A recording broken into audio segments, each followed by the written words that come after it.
Ooh, all right. Welcome to Monday night Carbines and Cantrips Book Club. Sans the book this week. We're just talking shotgun sorcery.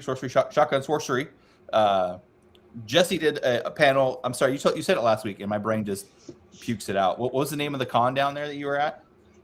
So it's Con Possible was the name of the con, Mhm. and but I've run this as a panel for Blasters and Blades as well, and it's just one of my favorite topics. I really love mixing magic and like modern elements, modern arms. I use modern loosely because I feel like gunpowder fantasy counts as shotgun sorcery. Like if Yeah. you got something that goes kaboom and you mix that with Yeah. spells, we're talking about shotgun sorcery. Yeah. It also ties in heavily to my upcoming novel and my upcoming Antha release. So I'm not doing it just out of the love of the game. I'm doing it for promoting the game as well. Um, but yeah, it's just I really like the topic. I like getting inventive with it. Um, we we've kind of gotten used to spells and urban fantasy. Like urban fantasy was like the cool new thing when I was a teenager. You know what I mean? Yeah. Like the Dresden Files were just coming out. Faith Hunter had her Skinwalker series. Like urban fantasy was taking over. Now it's one of those genres that's established. We're used to it. So getting real inventive with it and coming up with new ways to make it new and exciting, always fun for me. Yeah. Yeah. With Dresden too. Like I'm only 3 books in, so like I mean, yeah, he usually has like a revolver or something he carries around. But like when I think like you say shotgun sorcery, I think that you're actually augmenting the weapons themselves. So, like I don't know if Dresden, maybe he does in later books, maybe he augments a weapon. But would you consider Dresden like shotgun sorcery for these I purposes? do, I do, because Yeah. it's the so the me wanting to talk about it really spawned out of. Hold on, I'll grab one. Give me 2 seconds. While he's doing that, this week's beer. I don't know if the brand is called Beholder or Wayfinder, and which one's which. Brewed by Way. Okay, so Wayfinder is the name of the company. The name of this beer is Beholder. It's a local Portland, Oregon beer.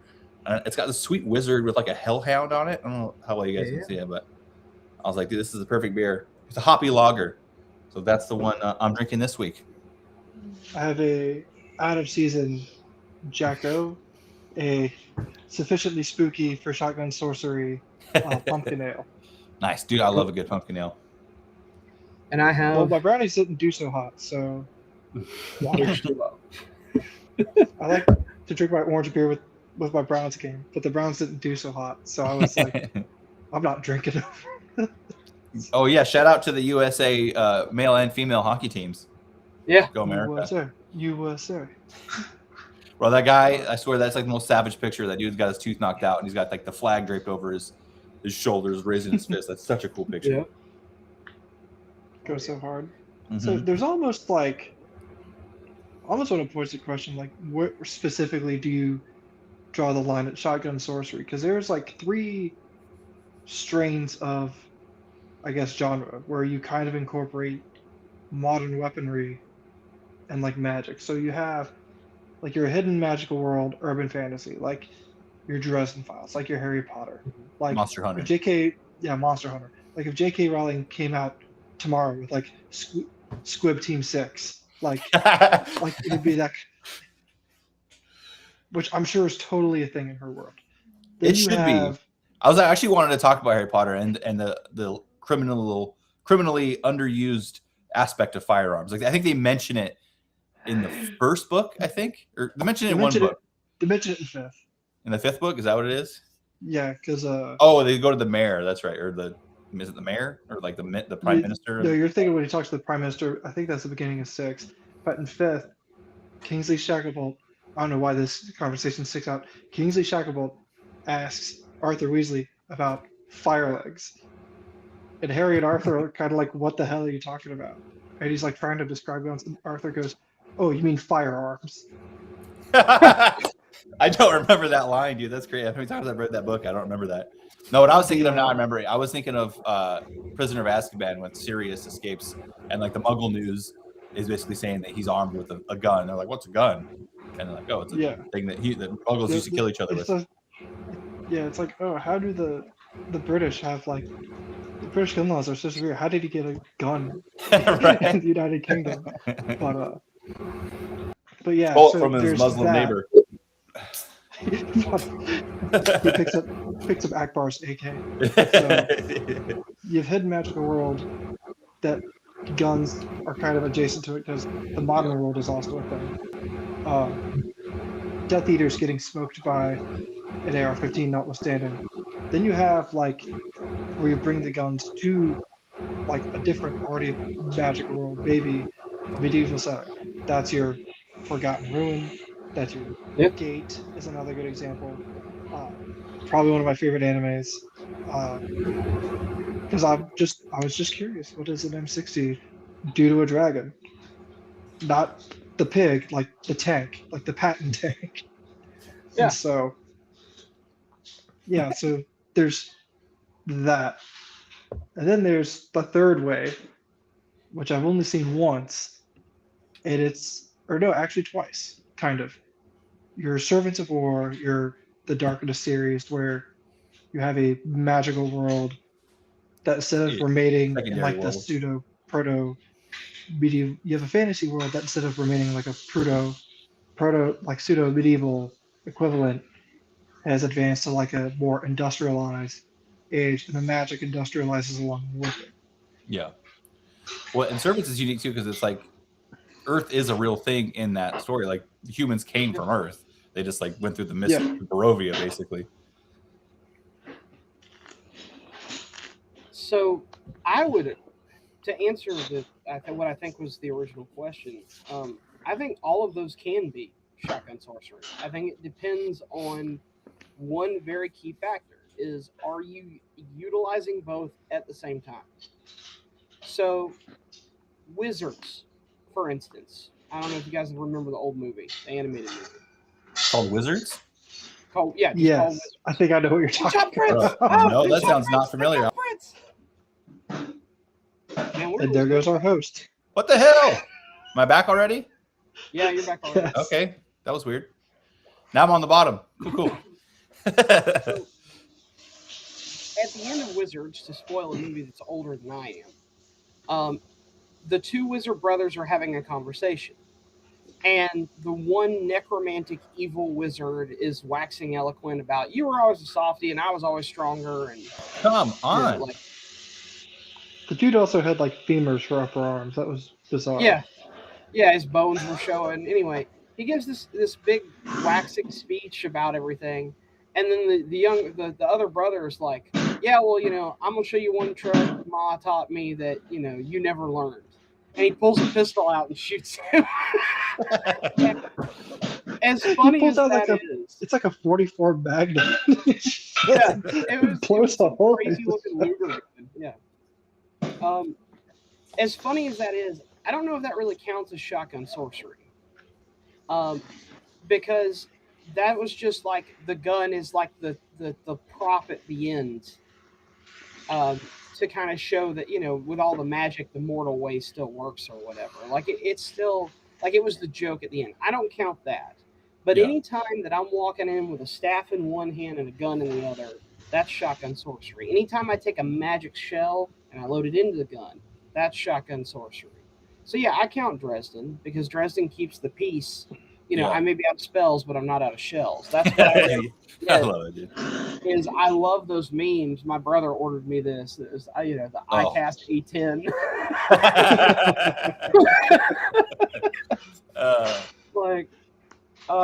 And another reason I really like the subject is I feel like reading and studying modern warfare actually really helped me with fantasy. And people are going to think that's crazy, but fireball's a grenade. Yeah. Lightning bolt is an artillery strike. Like it's when you understand how modern warfare works, you can paint a picture of fantasy and understand the tactics that are involved when this man is now a walking tank and can sling 120 millimeter, the equivalent of 120 millimeter shell. Yeah. So that's what's the kind of like what's the point of developing like a large armored vehicle when fireball is essentially like an AT4 and like wizards learn it very early. But there was it depends on how common wizards are. Yeah, That's it true. kind of depends on the setting. So there is, so Harry Turtledove's The Darkness series. It's World War II, but with magic. Instead of Oh, rifles, we have sticks that shoot like scorching ray. Instead of tanks, we have behemoths, which are like woolly rhinos that are armored with silver to deflect spells, and they have like big ballistas that launch like magical explosives. I've never heard of Or this. they This have sounds fucking awesome. huge sticks. Yeah, they have like dragons. It's the plot is it's just World War II. Mm-hmm. It's just But World War II with different names. It's Reskin, just but it's World War. fantastic World War II. Curry If you Scott know just joined. What are we talking about, lads? Shotgun sorcery, man. Mixing guns and magic. Go ahead. it, like one of the few creative parts of this is actually how he wove the magic system into like this very modern industrialized just like killing machine. Like the way they come up with like this world's equivalent of the atomic bomb Mm-hmm. is by like I'm trying to remember the details because I read this whole series when I was like 14. So it's been 15 years. But like they have two magical laws and they're like trying to prove they're connected somehow. Yeah. And figuring like creating like one of these magical shells, they're called eggs. Creating an egg that could like have like the two laws like at the same time was like it was like when you proved it, essentially proving the laws. The proof for the laws being connected is what created like their version of an atomic explosion. Yeah.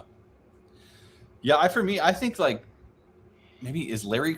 He's just like my favorite author as is, but like is he like the king of shotgun sorcery? Because you have like dude, Grim Noir Chronicles is like I feel like it Shotgun fits sorcery. it perfectly. Like you got Yeah. John Moses Browning literally putting like runes into his machine guns that like makes them extra durable, and when they take damage, the runes get high. It's so cool. And then you got like the Tesla weapons, like like the Peace Rays.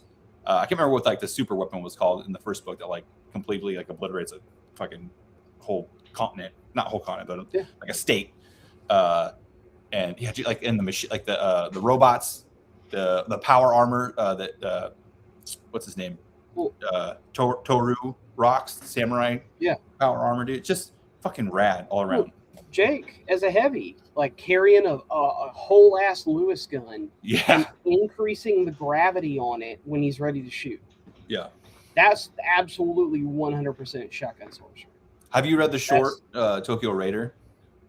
Yeah. Oh, dude, that massive mech versus the massive dragon demon was one of the coolest fights I've read ever. Like it was so like just tearing through the city.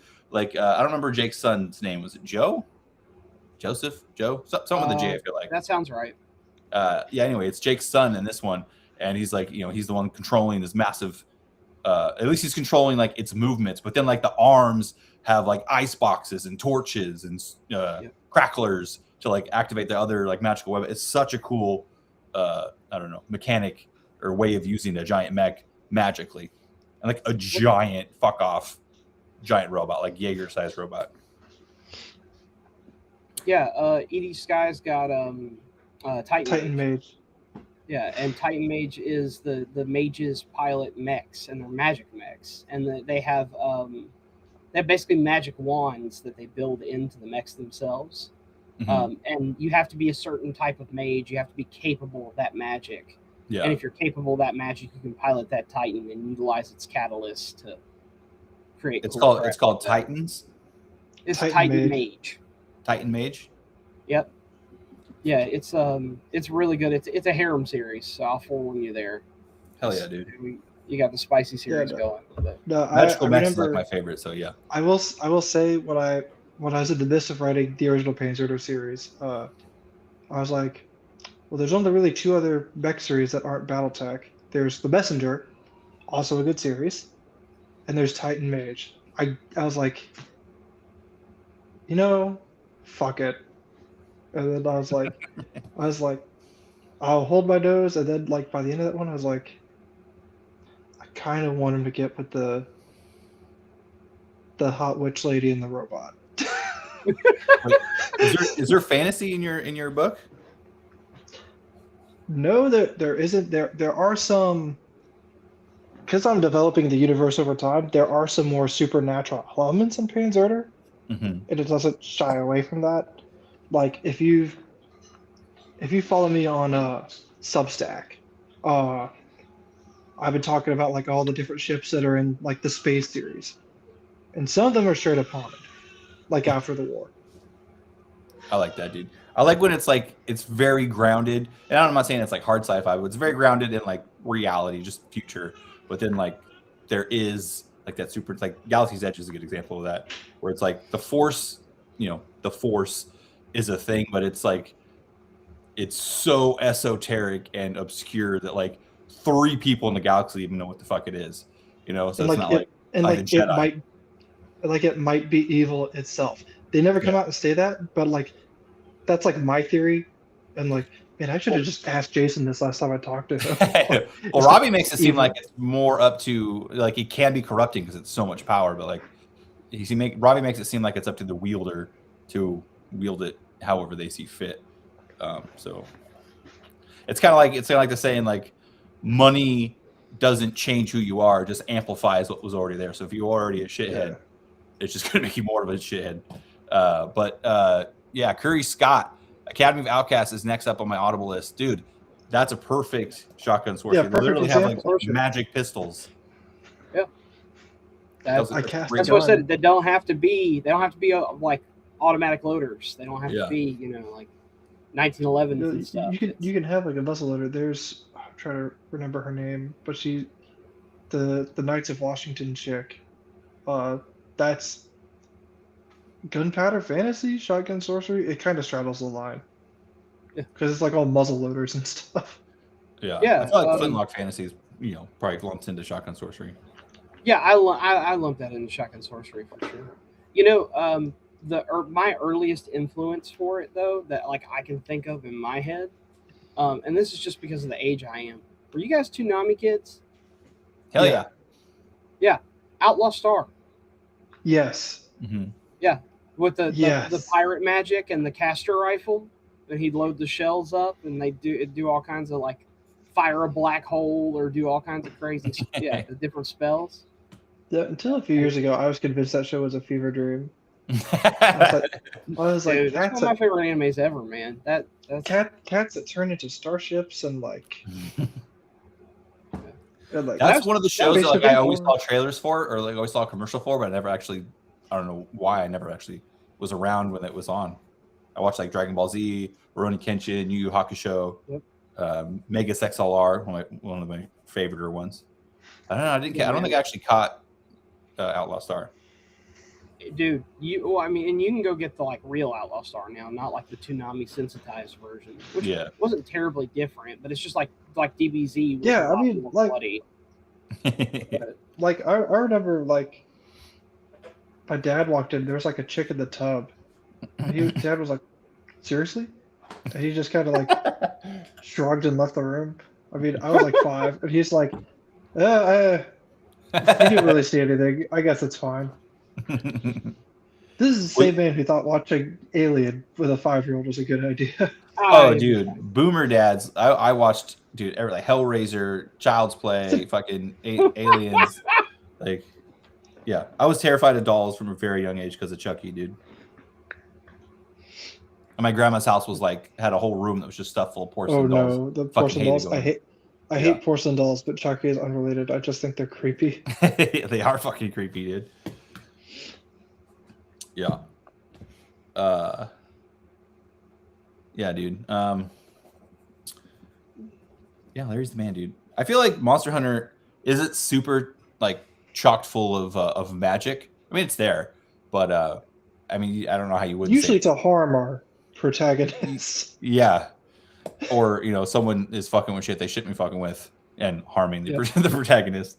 I feel like reading Alpha might be the clearest example of like an actual like enchanted weapon, because they had like that. I can't remember what the rifle was, but it was basically for killing the Alpha or whoever had the. I don't remember the name. The amulet, basically. Whoever was boosted on the amulet, like the gun was like blessed by like the Baba Yaga or some shit. Popped up on that amulet juice. Yeah.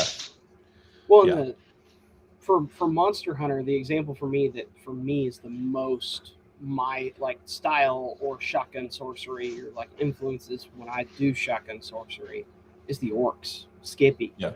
Is Yeah. 100% shotgun. I love how they, all their like everyone has like their special ability. It's such a cool trait for orcs to have. Well, but like Skippy bust out the AK, man. like Ed may use his swords or whatever, but Skippy straight up pulled the Kalashnikov out. Yeah, I know. I totally forgot about Edward when I was like, "What are your top 4 fictional swordsmen?" I was like, "Oh, I forgot about Edward after that," because I remember I just finished Nemesis a little while ago, or not Nemesis, Legion, and he like gets in the fight with that fucking dragon god and doesn't die. And is an absolute monster. Yeah, he's an absolute fucking scariest dudes on the planet. Yeah. I love that. He's an orc ninja. Who's in love with, who's in a scandalous relationship with an elf princess. I love that, dude. That's so funny. Have you read the Target Rich Environment?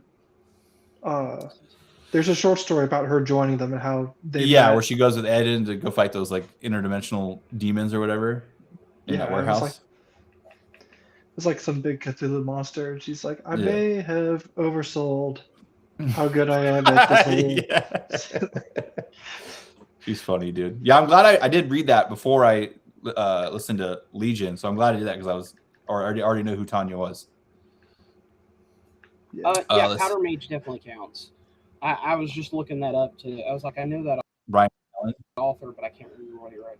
Yeah, that I do absolutely rope in if it's a gun, it can be a muzzle loader, a flintlock. Flintlock fantasy is shotgun sorcery. There, it's just I don't limit it to a specific time frame. I will say like MHI is almost more like shotgun and sorcery over just shotgun sorcery. Yeah. Just because like you don't see Conan, you don't see Hanavar like using magic. Magic is a force that works against. Yes, like sword and sorcery, shotgun and sorcery. Yeah. Yeah. Well, I mean, they do have their silver bullets. Yeah. Yeah, but that's just like a chair leg. Oh, sorry. Go ahead. So for Hanavar, the silver bullet's just like a chair leg that he found. Yeah, and some dirt. Hold on, I got to beat the blood out of this shrimp guy real quick. This mind controlling demon shrimp god. I gotta go beat it and bury it. I'm sure if you gave Hanavar like a G3, he'd be like, "This is incredible." I am unstoppable. You wouldn't have to explain how to use it or anything. He'd just understand. He's just that smart. Yeah.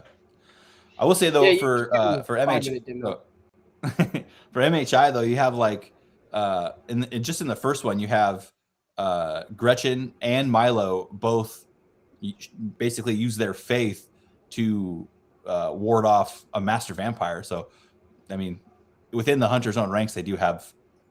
I guess it's not magic; it's faith-based magic. I guess I don't know. It's faith-based miracles. Miracles. Yeah. Yeah. I don't feel right calling it magic.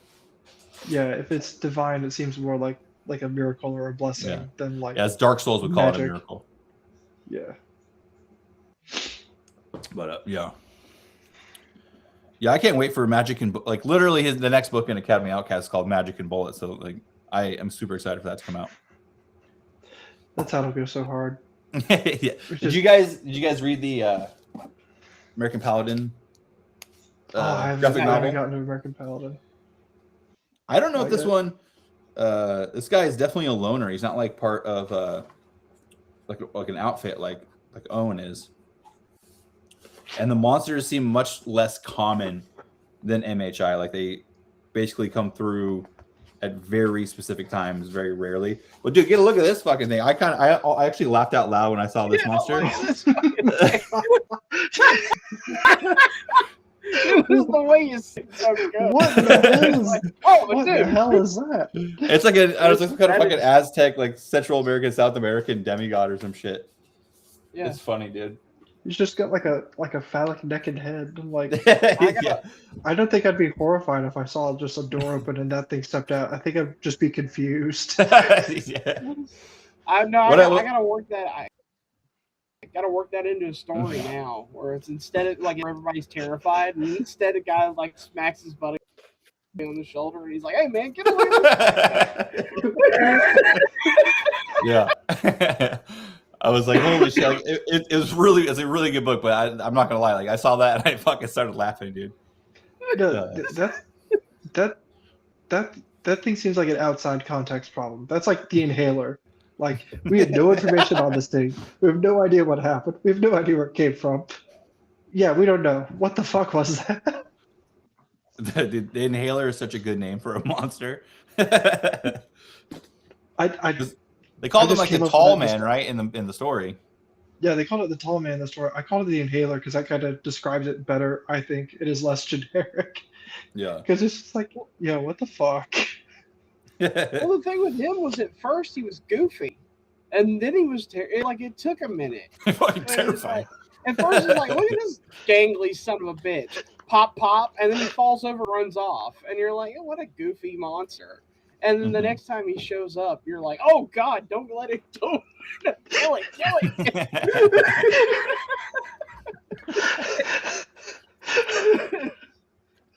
It's like seeing somebody get knocked out by Tim Sylvia. Dude looks all gangly before he starts fighting. And then you see him hit somebody, and you're like, "Oh no!" I remember watching him fight, and I was just like waiting for like one of his knees to explode or snap backwards or something, dude. He's a very gangly moving guy. If they didn't have full body shots, I'd assume he was like reversed. He had like reverse twin legs, like a chicken or something, like from the waist down. Yeah. Did you know another good? What I would definitely classify shotgun sorcery is DJ Butler's Witchy War series.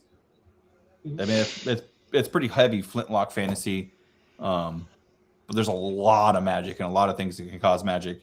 It's one of the magic system. That one's kind of cool because it's like it's kind of rigid, but not like there are like universal laws, and as long as you operate within those laws, you can kind of make whatever you want to make. So it's very free flowing, but then it has a rigid system. It's basically like people that try to play D&D and don't follow the rules, right? It's really boring. Yeah. But then if you stay inside the rule book, you can actually still be really creative and do all kinds of crazy shit. I like that kind of magic system. Oh, like the loophole abuse that comes with like when you like actually read your spells and know what they do. Yeah, that's the first one. That was a good book, dude. Put that back later. Yeah, we like it says in Create Water, like you can't use it to like damage a monster or like cause injury or death. But like, well, you can make them uncomfortable. You can make them suffer. So like, or was it just trap people we were interrogating and like from the neck down in a cube of water that was off the floor. Well, it's one of like the coolest shotgun sorcery stories you guys have read. Like, what's your favorite? I love Forgotten Ruin, man. That's a big one for me. I think Forgotten Ruin's it. Now there are a lot of I haven't read any Forgotten Ruin, so like I know it's rangers in the fantasy setting, but are there any mages in that like actually that wield a gun? Oh, or is it yeah. Yes. So to spoil without spoiling, because this happened to know what's going on. Forgotten Ruin is not like them launched into the past. It's them launched into the future, and the future's gone that haywire. Okay. So they show up, and the future has. The future looks like Lord of the Rings. Yeah. Interesting. But there's this whole thing called the Ruin Reveals, and when the Ruin reveals in the air, it infects people and changes them. And so you start like literally dudes that came from the past that were not affected before suddenly start abilities or changing or powers or whatever. So it starts off and it feels very sword and sorcery or shotgun versus sorcery at first.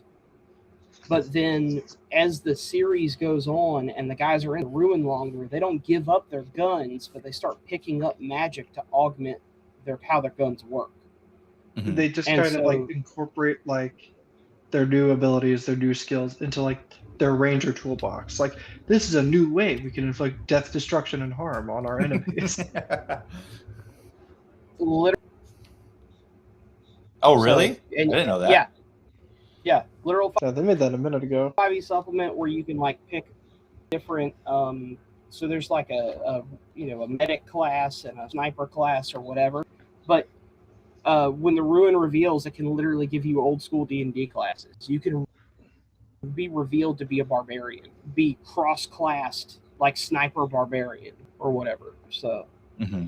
You're revealed to be like a paladin or a cleric or something. Yep. Yeah. Or a wizard. Yeah, Chief Rap. Their Chief special Rap. forces attachment. The one that he's in 18 Delta, and he gets revealed to be a paladin. Do they have that on Roll20 or any like VTT sites? I have no idea. I have no idea. I saw what's the name of the company? Wargate. Yeah. Wargate had like a Black Friday sale or something where everything was like half off. And I a new KTF shirt, and I was like, "Ooh, half off the role playing game." You say? Bye. Don't mind if I do. Yeah, I gotta get some Legion. I gotta get some Legion swag, dude, because like Land and Sea is like, I don't know, it's one of my favorite series, but at this point I've read way more Galaxy's Edge books because there's just more books to read than Land and Sea. So I fucking love Galaxy's Edge. I will say getting to like Sword of the Legion and on, the books have kind of like leveled out and they're all just very like military sci-fi. But like in the beginning there was like the outlaws and all the other shit that kind of mixed in. I'm digging this like later stuff. Yeah, it's kind of just like they like it's.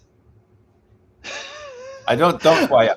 I'm on message. No, I'm not message spoiling for the it. dead I'm right trying now. to say like I'm saying like I'm trying to like I'm not gonna spoil anything, but like you will go back to like mess with outlaws or mess with like a random politician. Or, like you'll find out like other aspects of like the setting. Yeah. And then we're like back with the Legion, back with our principal characters. Yeah. I love being with the Legion, dude. Yeah. You guys are rad. Keel Ford, Chahoon. The old Chun. This isn't really a spoiler, but later they just switched like audiobook narrators for like I think book 13, and he couldn't pronounce. Shun got mentioned twice, and he pronounced the name like Chahoon. And so like they referenced like that in the other book, like yeah, the media keeps calling him Chahoon, but we have no idea why. He's like, Shun's like, yeah, just stop bothering to correct them. That's funny, dude. Yeah, I switched over to listening to audio, and I like RC Bray's voice a lot. But yeah, I know that his like health issues caused him to kind of stop. Or at least throat polyps. That's so shitty for like an audiobook narrator. Yeah, narrator, dude. Well, and that I'll say that's one of the funny things as an author is the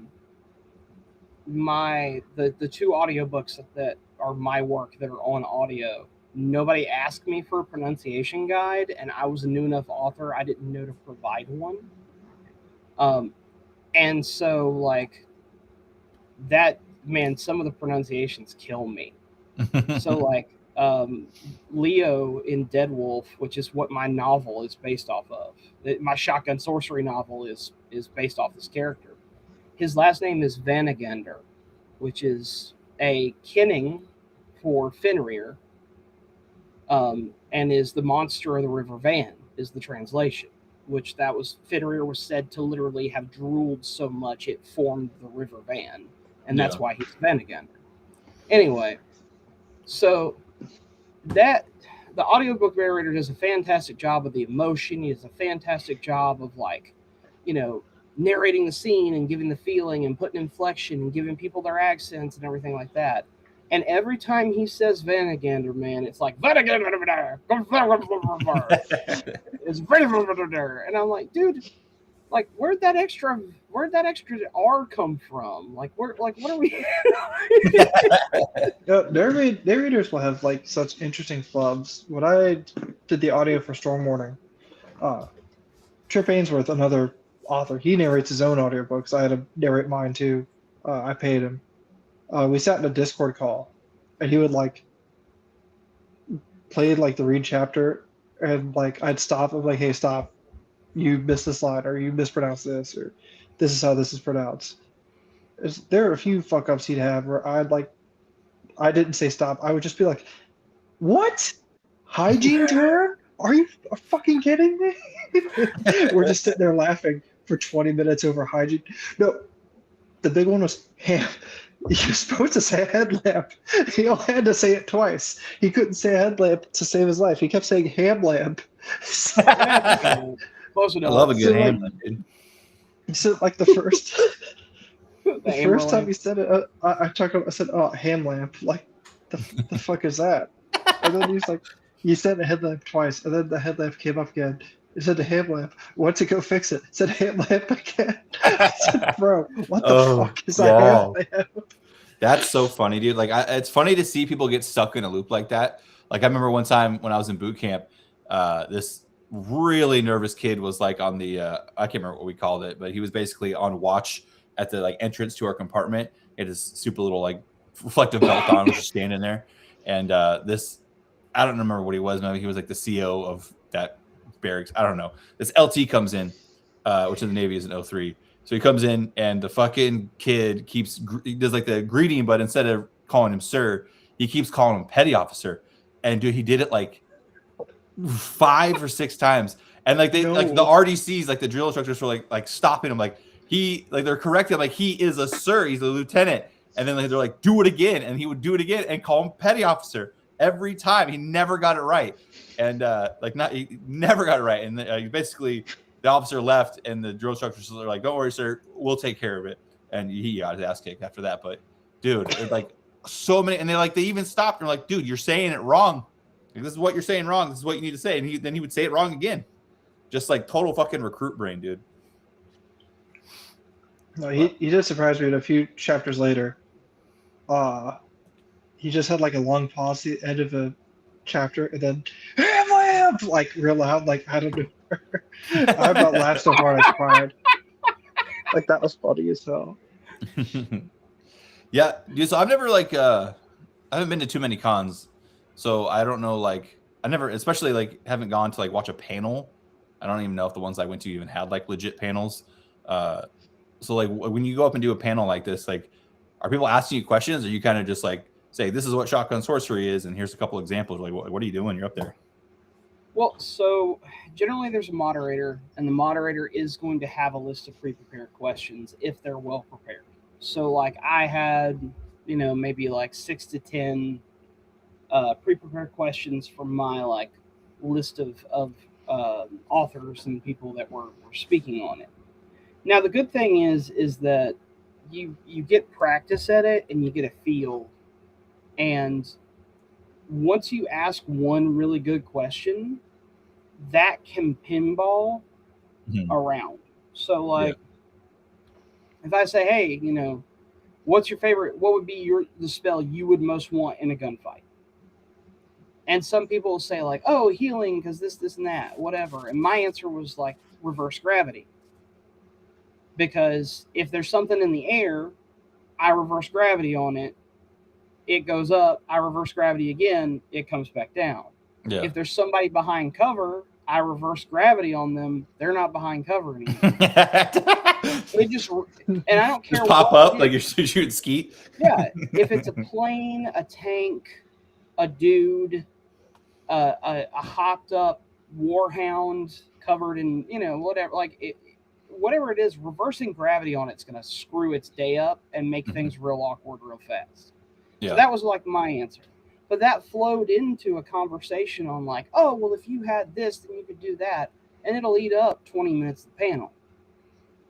Yeah. So that's Great Fog or I should have seen on Darkness. Gas Darkness would have been mine. Yeah. Good pick. You just like enhance ability, so like you reduce recoil, reduce weight, increase firing rate. That's like it's almost like a JRPG character casting spells. Like some of these like isekai are like, all right, reduce equipment weight, increase strength, enhance ability, increase speed. Yeah. Yeah, the Yeah, wrong way to use healing. or you get Magic. like cast like dead shot ability where you just never miss. Which that's as far as like servants of war. Natalia, I don't remember her last name. But basically the chick the sniper chick that Yeah, her Alarian hooks up has with. like True Strike or something. Dude, she's got like the cool. She's like blessed by the goddess, so she's got like really great fucking aim. But then she like never like she always knows what direction she's going. She can like force her body to wake up whatever time she wants to wake up. Like not like insanely powerful abilities, but like really fucking cool abilities for like a scout sniper to have. Make it like a super fucking deadly sniper. I really like her as a character, and I fucking want book 2. And I hope that now that Steve has a new job and I'm coming back out with the Writers Dojo podcast, I fucking hope we get book 2 in 2026. We'll see whenever. I want it. Now that his company doesn't need like 25 hours of his time a day. Yeah, right. Well, I had asked, and I was like, hey, I'm not trying to bother anybody or anything, but like, does anybody know if they're going to do book 2? And it was in like Writer Dojo or whatever like that. And Steve himself came in and was like, hey man, I'm working on my part right now. He's like, I'm super swamped, but I'm working on it. And I was like, okay, yes. Like, as long as I know we're going to get it eventually. Like, yeah, I can wait. So yeah, that series is phenomenal, dude. Or at least that book 1's phenomenal. Speaking of Steve Diamond. Oh, go ahead. Oh yeah, no, I'm sure that series is something wrong. What about Steve Diamond? Yeah, I was like for his series, his Jack Bishop series, it's not necessarily magic, because obviously like there's a shitload of gun porn in those. I don't know if you guys have read that series, but there's a lot of gun shit. Are you talking about like Residue, Parasite, and Catalyst. A lot of gun stuff, right? But there's also a lot of, it's not magic, but it's people with like psychic abilities. So like Jack can he can see like psychic residue, but then he can also like fucking like manipulate it into like tendrils, and as he gets way more powerful like through the series, and he can fuck people up with it. It's really cool. He's like really powerful. But his girlfriend, she can read minds and shit. So she literally can use her. It's cool. That's like, oh, you think, oh, she's a mind reader, but she actually uses it combatively. Really cool. Like she knows like this person's about to. It's like she uses it so fast that it actually makes her more lethal in combat because she knows what that person's about to do or that person's about to do. So she like counters their attack before they attack. So it's not magic. Still cool. Shotgun sorcery, psionics, mental magic. It's mental magic. I was going to say that's Shotgun almost psionics. like Shotgun psionics. That's almost like X-Men. With it has a very X-Files / I wouldn't say it doesn't feel X-Men just because it doesn't have like the team feel to it. Like there's no like, I don't know. It feels more X-Files because it's like secret, doing fucked up shit to people. But yeah, and he's like a super visual writer. Like it kind of reminded me of like, I don't know. I felt like I was reading a comic book. He's just a really good, like very good at visual, visceral descriptions. Like the opening to Residue is so cool. It's like I can't remember her name. Alex. She's inside the secret facility. There's fucking like alarms going off, like red lights flashing, broken windows, dead bodies. She's like stepping through tacky blood. There's a fucking werewolf creature it's called a hound. It's like a mutated werewolf, basically. It's like the Temu werewolf, but it's still pretty fucking lethal. Yeah, really cool story. If you guys haven't read it, I do recommend the Jack Bishop series, short little trilogy. Yeah, I'll add it to the list. I'm trying to get through Kevin Eikenberry's last book right now. I don't think I've read any of his stuff. He had like a giant monster, giant robot, like Pacific Rim type series with Chris Killamall Kennedy a while ago. Yeah, so all right, that series is pretty good. And then after reading Chris Kennedy's works with like other authors like David Weber, Jeff Shannon, like all them, I was like, oh wow, like the gratuitous murder. That's all. That's all Chris Kennedy. This dude will kill anybody. Yeah. What if you gave Frank Like it- Castle some magical guns, dude? That'd be dope. They did that at some so they've ruined the Punisher so many times. But one of the things that I don't think that they one of the things I thought was cool was that when they were doing the new Punisher, which was like Frank had died because they were mad that people they didn't liked Punisher or whatever, or like too many cops, military liked members and now, cops. Yeah, whatever. Anyway, they made him like a super powered villain at one point where he'd gotten hold of magic and had magic guns and like his vest had been magicked up to. Yeah, I saw his new him logo. tougher. Look fucking stupid. Yeah, and the new logo or whatever, which I thought was a outside of making it not Frank Castle. I think the idea of like that, the Punisher finally getting a hold of something like that would be really cool. But it also does kind of defeat the purpose of the character because there was Punisher kills the Marvel universe and it was Frank just coming up like Batman style, inventive ways to like kill the whole Marvel universe. Yeah. I've still got the art saved on my PC somewhere from all that where he's like sitting on a mound of skulls and there's like Cap's shield and they got infected by the zombie virus or something. You know what I mean? Like he had a good reason to do it, but it was. He didn't just wake up one day and said, "You know what? I'm going to kill everybody." Just woke up one day and chose violence, dude. Just against someone else. And he's like sitting on Hulk with like the big like anti-material rifle, and his hair's all grown out, and he's got scars and war trophies and shit. It was anyway. Yeah, honestly, I think a lot of these subverted expectations might have actually worked if they were more concerned about actually like writing a cool story just in a new way rather than just trying to shit on the source material. Yeah. And the audience. And the audience. It's hilarious that She-Hulk, like they're open about like the antagonist is literally the fan base. And they're like, I don't know why my show got canceled after season because you guys suck and you hate the people who watch your shit. Sorry. Your antagonist was the fan base. Yeah. Dude, I gave up. I tapped out way earlier than everybody else did.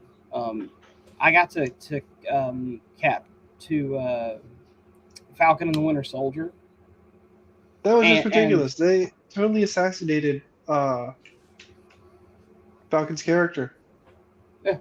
Well, but not just that. Bucky. So Bucky is a match for Captain America. That's there's a whole movie about this. Where like the Winter Soldier is this one of the best Marvel movies. Yeah, where this scary and he's like super fast and he's fighting Cap hand to hand, which Bucky and Cap versus Iron Man hand to hand. Iron Man should have been dead in 30 seconds. That made no fucking sense either. I'm not gonna get to I'm gonna say that. The thing that saved Tony was that neither of them really wanted to kill him. Yeah. Yeah, but that still should have just been crumpled metal. He should have been beaten to a pulp in a soup full of crumpled metal. Somehow, apparently AI is so powerful you can analyze everybody's maneuvers and instantly become a fun teammate. Kick his ass. Fucking stupid. That was dumb. And I see people try and defend it all the time, and it drives me up the wall. But it's the same people that are screaming no generative AI when they try and buy anything. Anyway, point being, totally different rant. If I've had superpowers for 50 or 60 years and have been kicking ass with them the whole time, and that dude down the street got superpowers a day ago, I am going to rip He's getting him to dog shreds. walked. Yes. He's getting dog walked. And all of a sudden, any dude that gets an injection can fight the Winter Soldier and hold their own. It was insane. It was terrible writing, straight garbage. Yeah. And I immediately tapped out. Like, I never even bothered WandaVision, She-Hulk. I haven't watched any of it. I'm never going to. Yeah, I haven't watched. Because it was already just down in the drain. The moment Endgame was over, anything else everything else after was. Well, they didn't have a plan, and they ran out of like good stories to adapt. There's just like let's just make a bunch of shit. Let's just flood it. Yeah, I think the only thing I saw after Endgame was the Ten Rings Kung Fu movie, which was I mean I didn't really hate it a bunch, but I didn't really I don't know. It was okay. I don't know. I got stuck. I saw Spider-Man, and well, maybe they have a plan. They don't. Like Well, Star Wars. okay, We're I getting will off make the here. exception for that. What was it, Into the Spider-Verse or the, No the way live home. action? No Way Home. No, yeah, I want to stay the with live, The No other Way two Home. come. All three. yeah, Spider-Man? where they brought back all the other Spider-Men. Yeah, I they think it was brought No Way back Home. That was a Toby and good they brought movie. back Andrew Garfield. Yeah, Yeah, Well, don't forget about Yeah, Madam that- Web. I did until you mentioned it. we were happy, Bruce. Thank you. My bad, dude. I'm a step ahead of you. I have forgotten. Dude, I can't. I haven't, like I said, I haven't watched any, but I saw like that trailer for the Red Hulk movie where Falcon like blocks the fucking the Red Hulk's punch with the shield. I'm like, okay, great, the shield's powerful, but he would be fucking dust Yeah, behind he's that shield, still dude. like a normal dude. Like, what the fuck? Like even with the super soldier serum, like Bucky will like block a car with his arm and still take like a few steps back. Yeah, Because like, yeah, your arm is vibranium. The rest of him isn't. And even though he's super soldier serum, he's still a guy. yeah. The idea that any superhero can fight any other superhero is so fucking stupid. Like, you have your ability, you have your specialties. Like, like Hawkeye should be like, fucking taking out minions and shit, not fighting the Hulk, dude. Yeah, it doesn't make sense to have a normal ass human Yeah, with wings with like the fight a exception Hulk. of like, with the exception of like Batman having like some kind of contingency for like anyone whose threat level is like above B+ grade. Yeah, Like mainline Justice Leaguers, and then like the leaders like any other superhero teams, any other big villains. Like yeah, it The makes sense. Like even though exploitation. he's not part of the Justice League, like the 7 people in the Justice League, like Batman would still have a plan for like Captain Atom because he's Yeah. fucking strong as hell. yeah,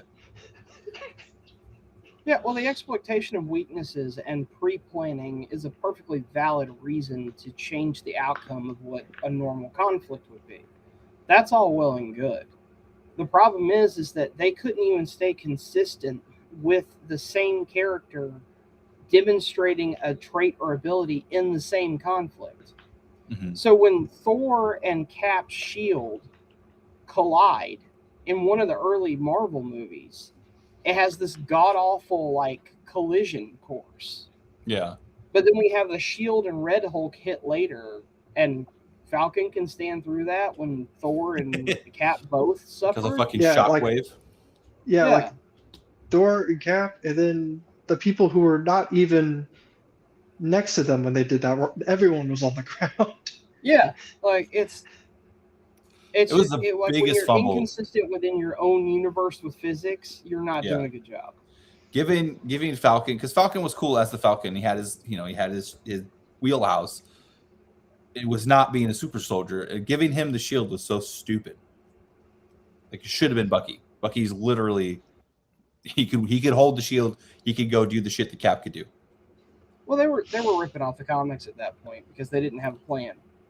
But then those That was- comics do shitty. I mean, I don't really read a ton of comics, but like I I, mean, I heard that yeah. those comics It didn't Like do people will rave about like Marvel Civil War, but then crickets about Civil War 2 because it was kind of bullshit. yeah. Like people like love Secret Wars, but like you won't hear shit about Secret Invasion. Yeah, I think we got a little off topic from shotguns. So we went into superheroes there a little bit. Yeah, we went with superheroes. I mean, I think we went to the Punisher having magic weapons, and that took us down that tangent. Yeah. It's because of With pinball. that fool Steve Diamond and his X-Men people in Residue. Yeah. Steve Diamond's great. I'd love to have him on the show.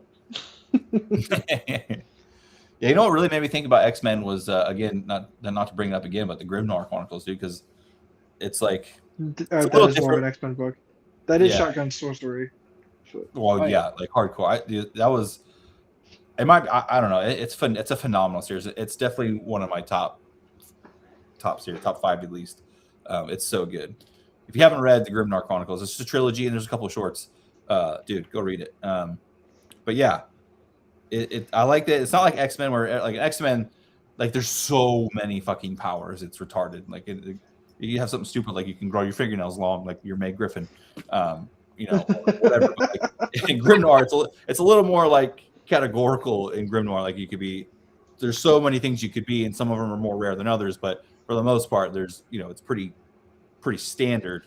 But then there's some people that can kind of blend. I don't know. I love the whole like aspect of like the geometry of power, and how you could, the more you knew about the geometry, you could use that as like runes to augment whatever. So you could augment your weapons. You could create mechs out of it. All kinds of cool shit. You can, and they use their magic to like augment technology. So like all their fucking dirigibles. It's so much cool shit. It's such a cool world. Yep. I can't get enough of it, dude. And John Moses Brownie being a fucking wizard is really cool. I mean, when you have like when you have like a system like that where it's like most people's powers are like understood, like, oh, like this guy can generally like shoot fire and manipulate these things. Like I understand the gist of like what this guy can do. I mean, it really saves you the effort of having like every other villain be like an anime villain where they sit there, attack once, and then explain in detail like how their abilities work and give our heroes time to like Batman. Like if an anime villain encountered Batman, Batman just wins. He's like, okay, you just told me how to beat you. Yeah. Well, that's what was cool about the chairman, the villain from the first book, is like he didn't have a power that was unique to anybody. He just could do all the powers. So like he was just insanely fucking powerful. Really cool villain. The villain of the first book was FDR? No, he was the villain of the third book. No, the chairman. I see what you did there. Oh, nice, dude. Yeah, that's good. I didn't catch that at first. Yeah, I like how they're all all the actual powers, like the things they can do with just their inherent abilities, is all pretty well understood. But then anybody can also tap into that power to create like unique spells using the different geometries, which it's just really cool, man. Well, and even then, it was. So you had understandable, like, okay, this guy's a brute, or this guy's a heavy, and like you would think like, okay, cool, you'd have a general understanding, but the applications, Faye messing with the way her teleporting worked, and this is before even using the runes. Like Jake was just really inventive with his heavy powers, with his ability to manipulate gravity. And then you have the fact that like heavies always tend to be big people, and of course brutes are always like really muscular. But then even some of the other power dividers, they always had like these cool identifying, like, oh yeah, you can look at that dude and tell he's a torch. Yeah, like that was cool. Like travelers have gray eyes. Yeah. And it was all cool because it just built itself into the world. Yeah. So. Yeah, I like how it's kind of like a muscle. So like, not everyone who has the same ability is like equal in power. So like Jake is phenomenally gifted as a heavy because one, he's insanely driven, and he spent a shitload of time actually messing with his power and growing it to the point where he bled into another power, which was he basically was a heavy and a massive, because he could fuck with his density and make himself like indestructible. So yeah, so fucking cool, man. The Pale Horse was another really cool one. The Justice was not necessarily really powerful, but just a cool ability, especially if you're like a bounty hunter. I don't remember what her name was, but she was in the second and third one.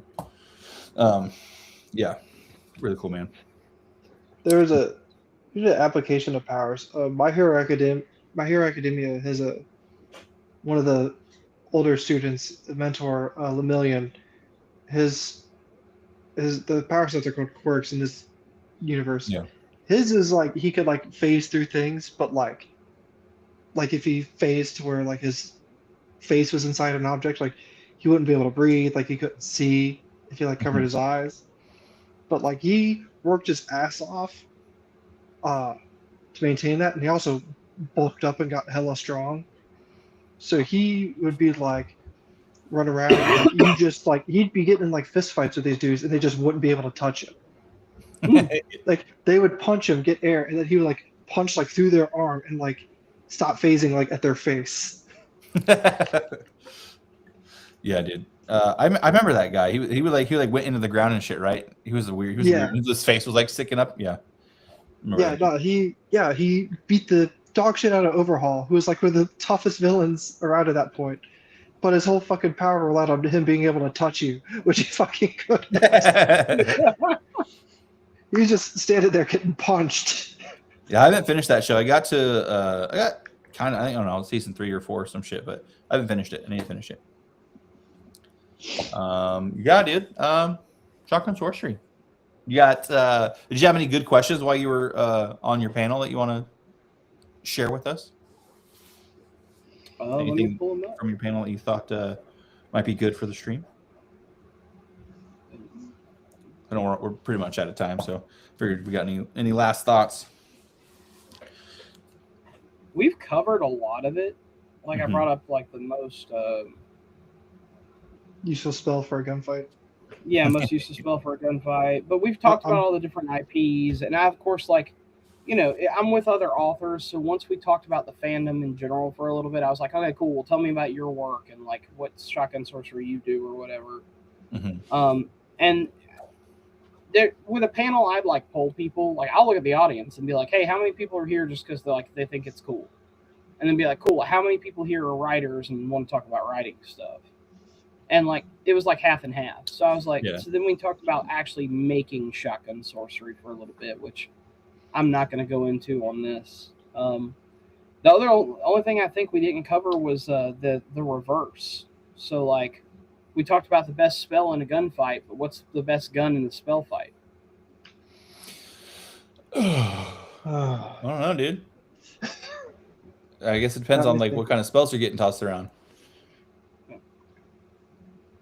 I mean, I'm not like super knowledgeable, so if I was surrounded, if I was in a video game and I was surrounded by wizards, I'd probably want like an automatic shotgun. I want Abomination. That's what I would want. Yeah. Abomination. In a spell fight, well, it depends, because like your spell fight could be with like wizards. And if it's multiple wizards, like you'd want something automatic, so like an M4 or like a saw or something. But if you've got like a dragon or something sticking around spells, you want like a Carl G or something. What's the best spell in this, or gun in a spell fight? Main gun, 120. Want the maxi gun from Helldivers too. Gunner, Sabo, wizard. Gunner, wizard front. Belt fed grenade launcher.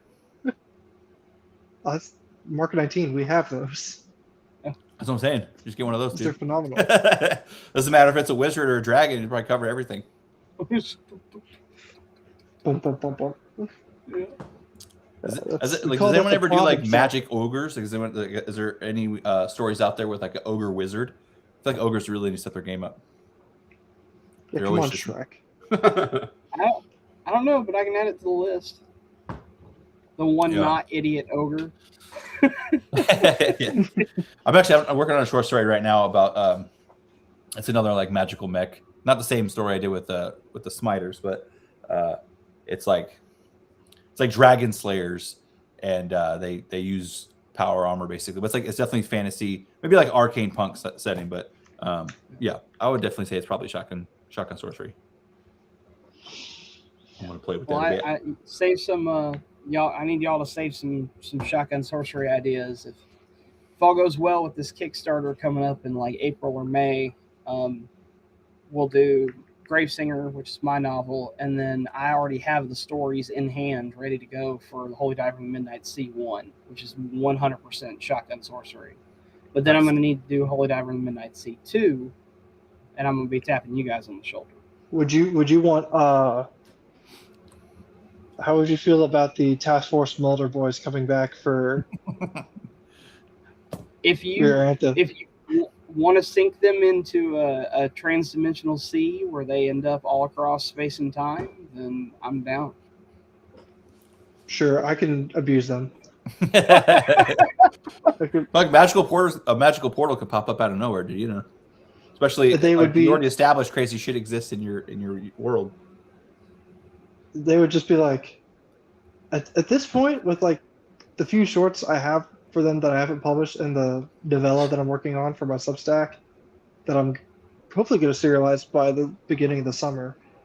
Like they've been stuck in Alaska, surrounded by they've had to deal with aliens, zombies, like interdimensional sea. They'll just be like, it must be Friday.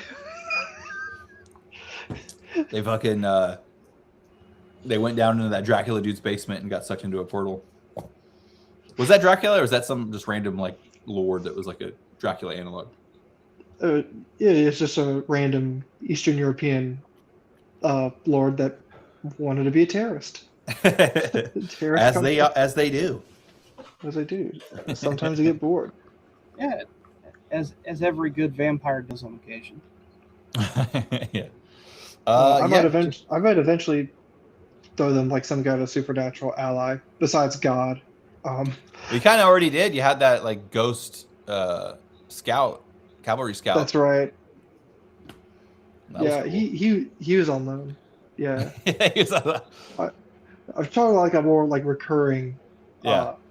Like someone who's just like part of the party now that has like some kind of supernatural connection. I like it. Like a living person, not a ghost.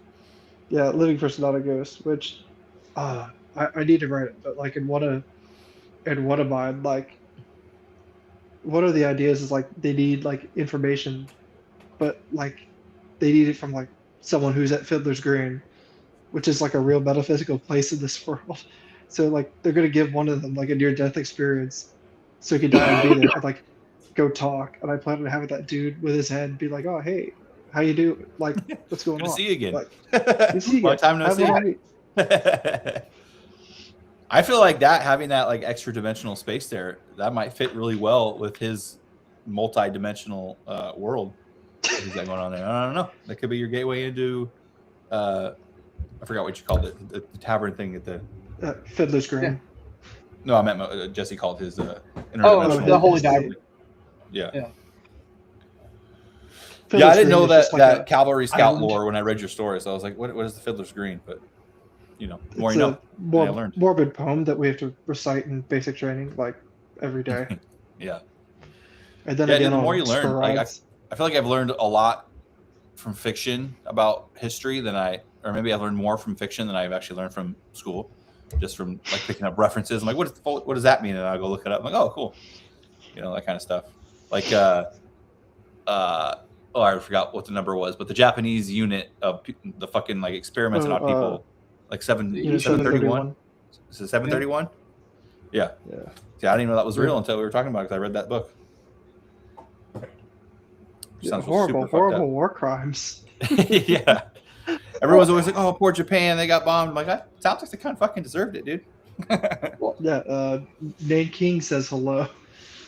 Yeah, and that's the thing, man. Is like you start looking into Japan, and it's funny because it's the U.S. fault. That's what's even funnier, because Japan was extremely isolationist. I'm talking about to the point where there was a time in Japan where if you got shipwrecked, if you were Japanese, you got shipwrecked somewhere else, and a foreigner brought you home, they'd kill you. You weren't welcome anymore. You either had to leave with the foreigner or die. Because they're like would baby not- birds. Like, don't touch the baby bird because the mom will reject it. Pretty much. Don't touch that Japanese man. And then Commodore Perry rolls up into the harbor with enough guns to blow up the whole freaking island, and says, "Nope, you're opening Japan up. You're letting us in. We're making trade deals and we're hanging out." And then, I mean, dude, it's 60 years later. They're absolutely up Japan's ass with modern firearms, like just destroying them. Like it was, they're absolutely just wrecking China. Like it was imperialistic Japan is 100% the West's fault, and it's hilarious. Way to go. Well, then they got a big hit after Tsushima, where they just like destroyed the Imperial Russian Navy twice. Yeah, dude. It's 8:12, so we probably have to hop off here. I got to go help with the kiddos, but yeah, dude, I enjoyed talking about shotgun sorcery. See, next week we are having special guests Jason Cordova and Melissa Olthoff, who co-wrote To Tread Obsidian Shores, which is book 1, I think in the Bronze Legion. I think that's the name of the series. If it's not, my bad for messing it up. But yeah, I'm reading that right now, so I should be done with it when they come on Monday. And then the book for March is Tyler's book 1 of his Panzerter War series, which it was called Red World War. Is that the name of that one? Red World War. Yeah, it's the first one. Yeah. If you're watching this later, go to my X account, which is Dirtbaggery BR, for book reviews, in case you didn't decipher that one. And there, I have my pinned post is a giveaway of a signed copy from Tyler, from yours truly, a paperback. Oh, man, so it's not even an ebook. Yeah, go follow me, unless you already follow me, then it still counts. Repost, like, and comment, and you're entered to win. And it closes in like 5 days, so go on there and enter. And yeah, you probably have a pretty good chance of winning, because I'm not a huge account, so I don't have a ton of people sliding in to participate. So Joe Canada might win two books in a row. He won the Black Company ebook. I was about to say and you have a significant number of your fan base, like Battle Brother Lyle and Kentucky Squirrel, who are subscribed and already have signed copies of this book from the Storm Warning Kickstarter. Yeah, that's funny, dude. Yeah, and like I said, Joe Canada won the last one, and he entered again for this one, and so it's really him. I can't remember the girl's name. It's just a girl that we just became mutuals. I think Kentucky knows, and then Lord of Valinor entered it. So, do you guys know him? He comments on a lot of my shit. I don't know if I don't know. Is that who just followed me on TikTok? I don't really monitor the TikTok. That's more my wife's thing. I did make a TikTok for your giveaway, so we might have like a Zoomer entering your giveaway. Like YouTube. Okay, boomer. like all right, kid, whatever. Read a damn book. Yeah. So yeah, if you guys are watching this, read the book by the end of March. Let me check my calendar real quick and see. I think we have it for the last Monday, if I'm not mistaken.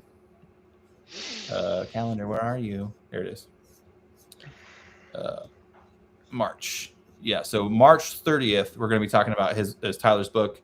March 9th is the Monday after Jason Cordova and Melissa come on. Is going to be Blaine Pardo and Brett Evans from Langdon Sea. They're going to come on and talk about the graphic novel, where we'll talk about the tabletop game, all the cool shit for Langdon Sea fans. Come check it out. On the 16th, looks like we're just going to be BSing about magic systems. So it's probably going to be a lot similar to tonight, but more focused on the magic itself and not so much the firearms.